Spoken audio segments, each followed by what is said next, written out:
Hello and welcome to The Stack. For this week's show, I had the pleasure to speak with Arman Naféei, host of podcast Are We On Air, and the owner of a new kiosk located opposite the famed Chateau Marmont Hotel. Plus, Jamila Robinson from Bon Appétit magazine tell us how a food title can cover the American presidential election. Enjoy the show.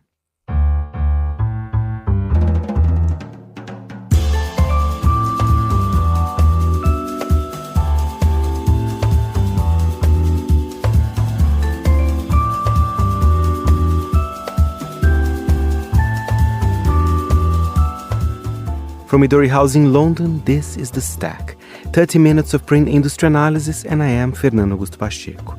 We start the show in LA via London, where I had the pleasure to welcome to our studio Arman Naféei, a man of many projects, including the podcast Are We On Air, and now responsible for a brand new kiosk in Hollywood's Sunset Boulevard. It's called Kiosk-o-thèque, and it is a clever mix of gallery, bookshop, and podcast studio. He tells us more about the kiosk and why a newsstand is always a good idea. I always had an eye on this newsstand on Sunset Boulevard right across the chateau, and then it shut down with the pandemic. And Are We On Air, which is my music brand, it started as a music podcast. We started doing these pop-ups around the world. The first one, we took over a kiosk in Berlin, right unter den Linden, right in front of the Brandenburger Gate, during gallery weekend, right after the pandemic. And had guests of the podcast come and play or talk or sign or whatever, from Wolfgang Tillmans to Paul Kalkbrenner to Lukas Sabat and so forth. We just realized we've got something here. The concept of high culture, public and free on the street. I love that. And, you engage with, of course, your audience, the people that come for you or the audience of the guests, but also strangers and people from all generations and all kinds of backgrounds. And for me, the highlight was this group of Polish construction workers who just randomly walked by when we had a little live stream DJ set party in Berlin, and they just bought themselves for €1 a beer across the street and came back and joined us, and for me that was like the perfect image. And then we all the way to in the Jardin Tuileries in Paris. We built a hot air balloon outside the Louvre and did a massive block party with 7,000 people showed up, which was insane. With also guests of the show like Too Many DJs and Busy P and Fiona Zanetti and so forth. So yeah, the kiosk was closed. It closed with the pandemic. I had an eye on it. I do love a small freestanding space that's on the street, and of course the location is perfect. It's on Sunset Boulevard in Hollywood, right across from the chateau. You have 1 million cars driving by a week. So I call it an experiential billboard, because we have an awning, we have the front gates that, of course, we have Are We On Air written all over it, but also for brand partners. I was like, hey, this is a billboard technically, right? But not just in a traditional way where you just have your slogan or your logo on. We actually open up the doors and you can experience the brand or the artist or whatever that happens in there. And yeah, we opened with past Oscars season, like this year in the spring. What a good timing as well to open, right? So is that how more or less when it opened, the kiosk? Yeah, I saw the space like a year before, but it took a long time to get the lease and to get my hands on it. And then we got it, and it was just, let's go. I was trying to do it for Frieze Art Fair already, because art world is more my background than movie world. But we didn't manage to do it in time with the design and the build out and so forth. So I was like, okay, we gotta open by Oscars. We gotta get that. And we did. And it was a great success. And we've been going strong since, yeah. Tell us about the space itself for those who never came across the kiosk, how big it is. And the location, we know, it's iconic, right? But tell us how big it is. For me, the smaller the better. I don't want a big space. So even this space, which is very narrow, but it's quite wide. Actually, I don't even know the square footage, but I call it's 3 windows. It's like 3 shopping windows. And it's a gallery, it's a bookstore, it's a record store, it's a podcast studio, it's a live stream DJ set, it's anything you want it to be. It's a blank canvas. And you're literally on the street. It's basically one long white counter with a wall. And then the rest is on the street. Yeah. When it comes to the print side of things, what type of things can people find? I believe you had a partnership with Idea Books. Yeah, with right? Idea Books here from London. Shout out to Idea, our friends. They're great. They're amazing. And what I wanted to create there is have something that has patina, just like the space, but also a very curated selection of things, and not so much day-to-day news, because that ages very quick. And I'm not in the business of being a newsstand with like daily newspaper, which I personally love. And we do have weekend editions of the New York Times and FT, of course. That's very helpful. Yeah, exactly. But having, a rare Antonio Lopez book, for, I don't know, $500, which is a lot of money to spend on the street. It takes a specific person to understand and willing to spend that kind of money. But I love what Idea does. It resonates with us. And our mutual friend, Nadia Cohen, the English artist and photographer, she had connected us a while ago. And we also did a fantastic exhibition and book signing with hers at the kiosk. So it just made sense. And everything I do also with Are We On Air, it's very organic. Like, part of my network or friends of friends, like, hey, you want to do something? Let's do something, So that was how it came about. And how will that relate to Are We On Air? Are you going to perhaps record some sessions there? Is that possible? Yes. So that was the big question, because I wanted to right away, but you are literally on the street, on a very busy and noisy street. I mean, it's a 4-lane, million cars a week, so you can imagine the noise factor. But I tried to, when we designed the space, to make it as soundproof as possible, meaning, the back wall is soundproof and, there are 3 windows technically, and try to do my best and have like soundproof curtains and all that. But we have fantastic microphones, which, at this point I became iconic because the yellow heads, everyone sees the yellow head mics that I have. Shout out to Yellowtech, a German brand. And a lot of stuff we managed to clean up in post-production. But yeah, we've done the first interviews on the street, and I have to say it's incredible.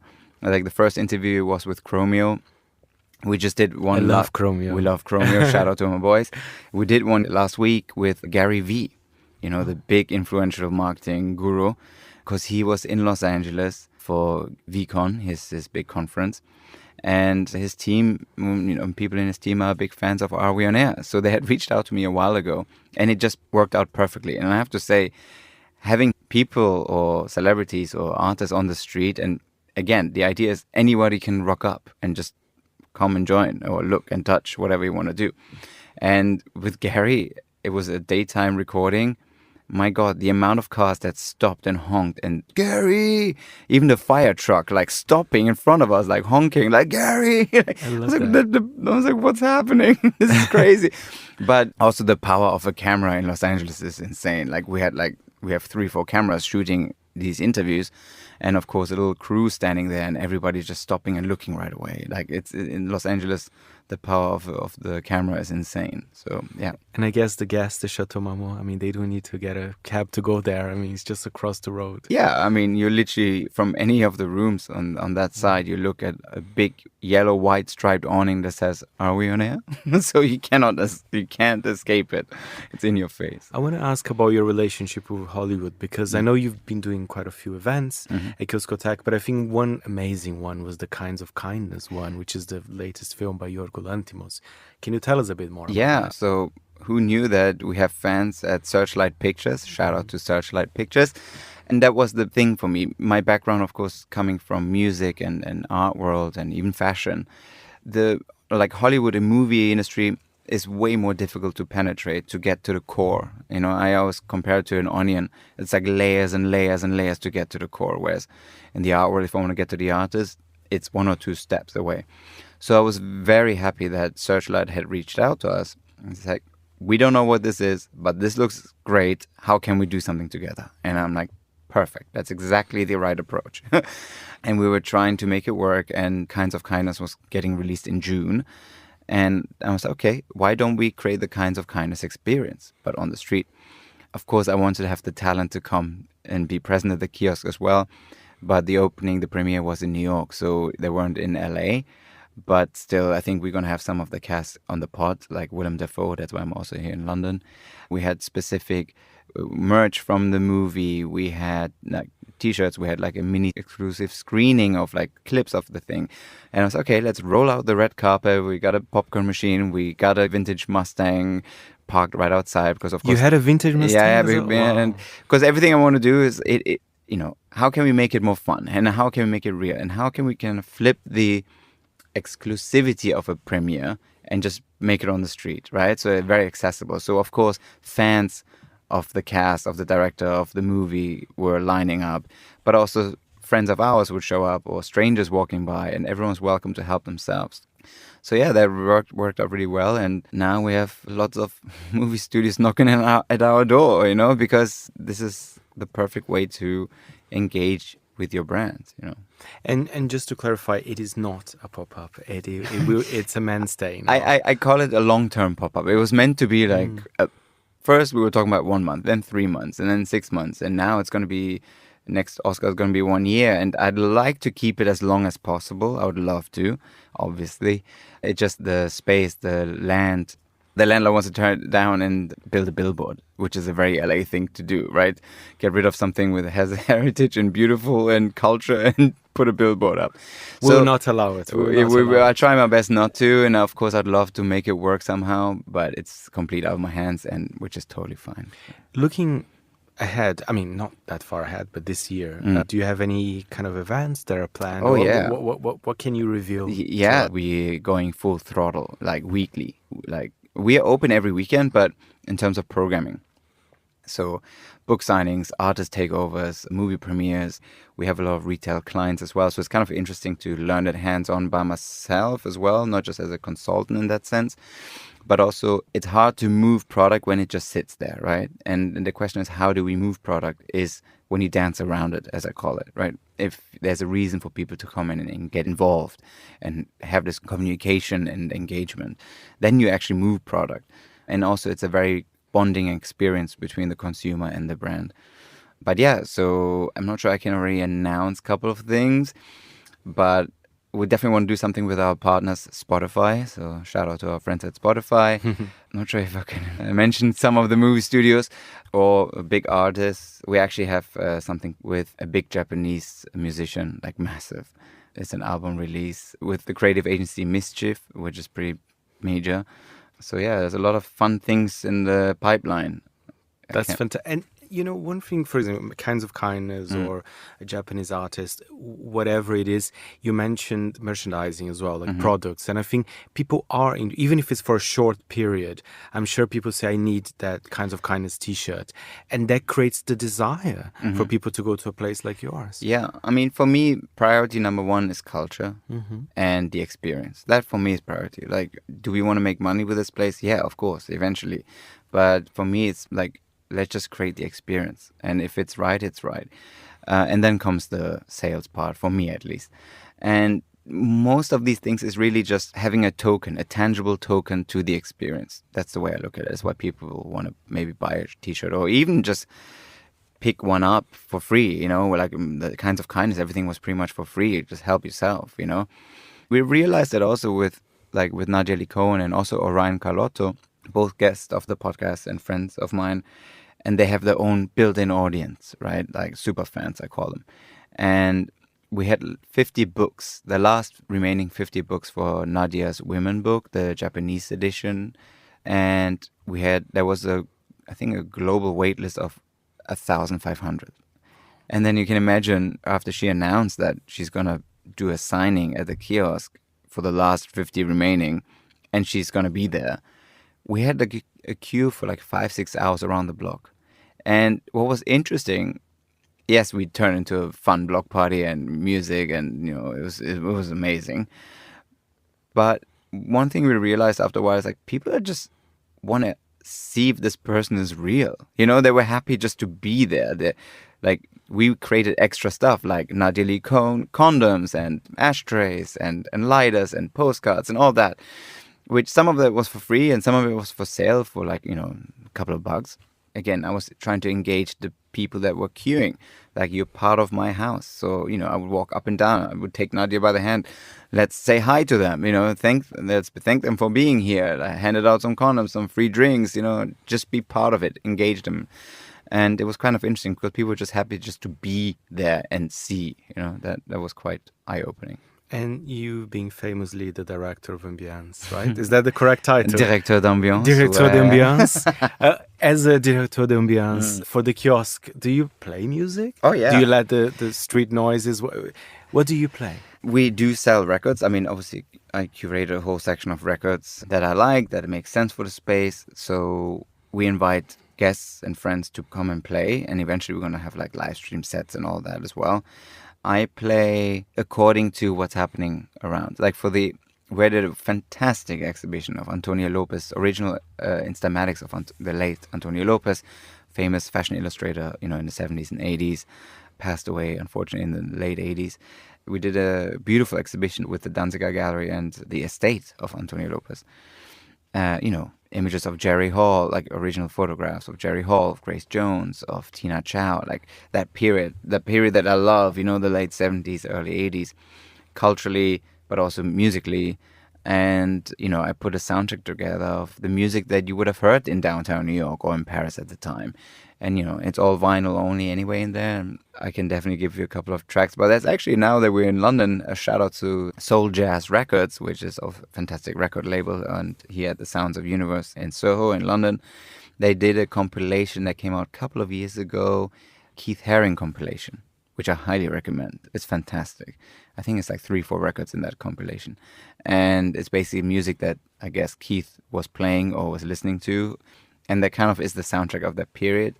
And I just go into this like imaginative world of this is what it was like.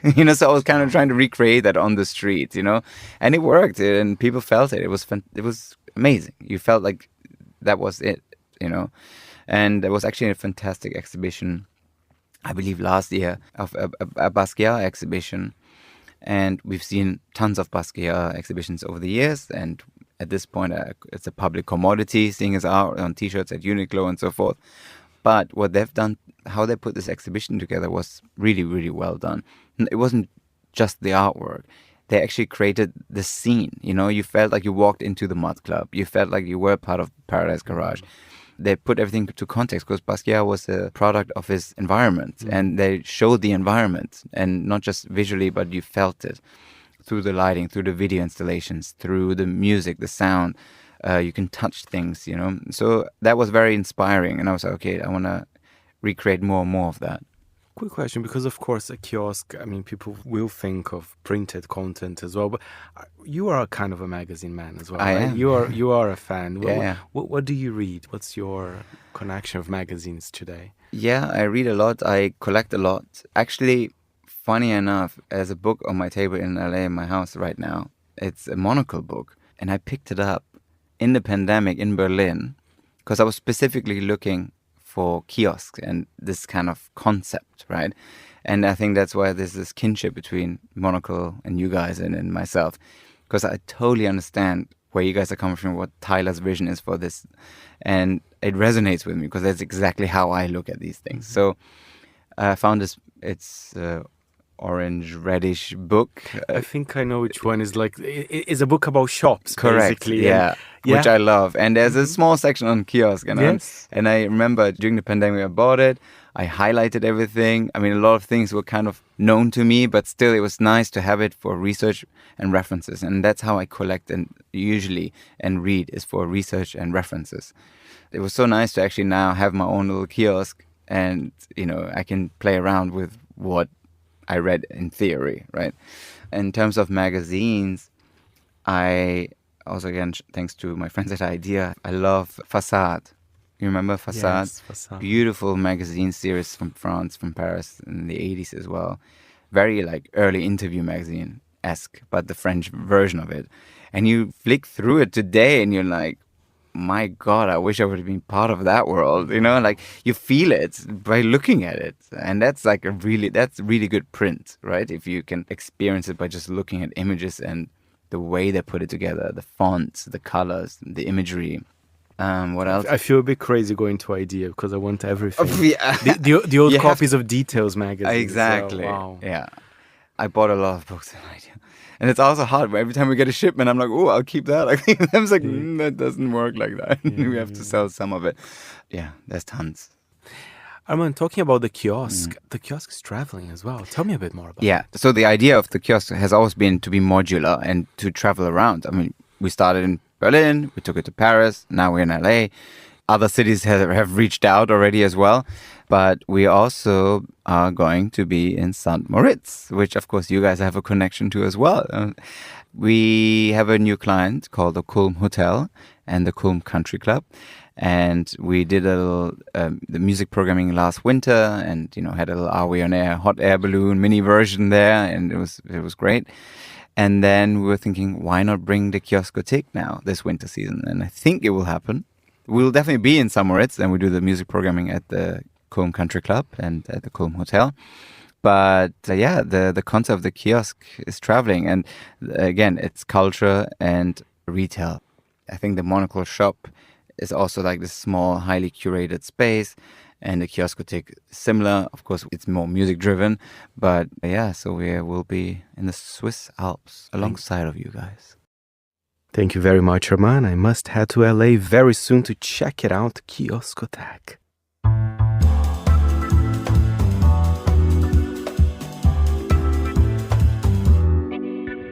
And now we welcome back to the show Jamila Robinson, editor-in-chief of Bon Appétit magazine and Epicurious.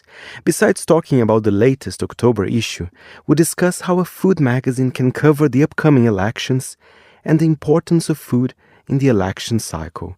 Here's Jamila with more. It has been such an exciting year, and I'm closing out my first year with the best new restaurants in the U.S.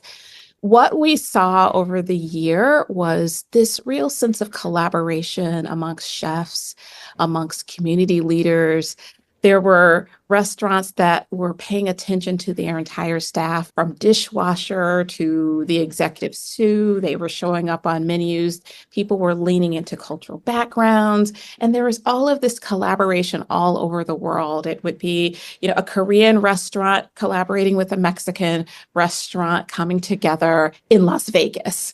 Amazing. And that sense of collaboration and sense of community was so inspiring. We used that as a lens to drive our collection of restaurants.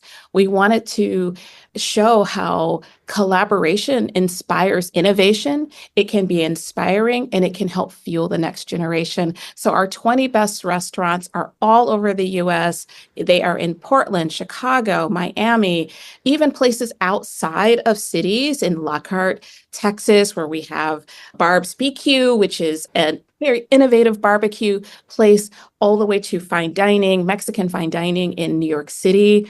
And we have restaurants that are looking into Indonesian snack culture. And then we also have incredible cocktail programs at restaurants like Pasar and Tom Tom. We're so excited to pull together this group of restaurants that we believed exemplified all the trends that were happening in the U.S. under the lens of collaboration and fueling the next generation. All very innovative restaurants. And I think I would recommend everyone to pick this issue, especially even if you don't live in the U.S., because sometimes we just go, to the big coastal cities, but there's so much in the U.S. It's such a vast country with very rich food cultures. And I think that's what Bon Appétit tried to represent too, right? Oh, absolutely. And this is destination dining. So if you fly into New York, it's an easy train to Philadelphia to go to Mailu, which is, we also want to emphasize this. These are great restaurant cities. People love to travel and eat what they travel. And we like to think of the Best New Restaurants issue as a travel guide and as a way for people to really find a spot to put on their bucket list if they're traveling to Orlando or to Miami, being able to also check out some of the restaurants. And I have a question for you now. It's electro season in the United States. The whole world is paying attention, of course. That's not a surprise. But I wonder how a magazine like Bon Appétit, a platform as well, how do you guys cover the elections? I wonder if there are any specific angles, of course, the world of food, but I want to know more about from you. I think it's important to note that food shapes society and shapes almost everything we do. So it also shapes elections. It shapes food policy. Everything is political in some way. Everything, politics is very, very personal. But when we are thinking about how to cover the election, we're looking at it from a lifestyle perspective.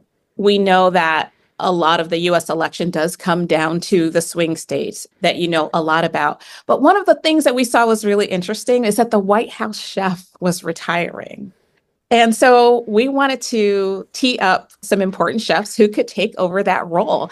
So what we did was we did chef stakes, and we looked at swing states that had really interesting chefs that were pillars of their community, had longevity, had great restaurants. We pitched Sean Sherman, who has a restaurant called Owamni in Minnesota, one of the swing states, but he's also driving indigenous cuisine. We also looked at chefs like Mashama Bailey in Georgia, another swing state, whose restaurant is inside a formerly segregated bus station. So we're looking at some of the topics that are inside the US, looking at chefs and then seeing how that drives not only behavior, but also voter behavior, but also what is that looking like in that community. So we started to tease out some chefs that we thought could take over that role as the White House chef. That's super interesting. I would love to know actually who they will choose in the end. And let's look at the candidates, because we have a very interesting one of Kamala Harris, that she doesn't mind talking about food. It's been quite refreshing, because I think that in a way helps to connect with voters. But I wonder if even as a female candidate, perhaps the previous candidates, they didn't want to talk about it before. I wonder if Kamala is bringing something a bit fresher to the discussion here. Oh, it's so fresh to have a candidate talking openly about food, and also a woman talking openly about food. A lot of candidates, have to be very serious and talking mainly about policy. But so much of life is in food. So much of life is in cooking. So it's extraordinarily refreshing to hear a candidate talking about what she likes to eat, being excited about going into a restaurant. But it's also great to see the other candidates as well, going into donut shops, going into grocery stores, picking up dishes and sharing them with their staffs. That's a lot of what we do. And especially for Kamala Harris to be talking specifically about what she likes to cook is such a great lens into personality, and it's a great lens, a way to connect with other people. It's very relatable, and that's what a lot of candidates are trying to do, is to be relatable to voters. Well, what's more relatable than to talk about what you're cooking for Thanksgiving dinner, or what you want to cook for a particular holiday, what your favorite recipes are? Those are things that we all talk about. And what convinced me, especially with Kamala, that I've seen a lot of videos from her before she was a candidate, even for vice president. She always had that passion. She always spoke about food so freely. So I think it feels very natural. It doesn't feel something forced. Those politicians that try a corn dog, perhaps they really don't like the corn dog, but they have to smile to the camera. It doesn't feel like this with Kamala. Absolutely. And those videos are great. They're very authentic. She has a lot of facial expression. She's talking about the seasoning, or even when she talks about with her running mate of, questioning, his taste. But having that gentle banter is something that I think, again, is extraordinarily relatable, but also being able to give you a lens into what she likes to do and cooking as a passion. And that's something we love to express at Bon Appétit, that so many people love to cook. They really enjoy being around food, being with people. And that's a very relatable characteristic for a candidate.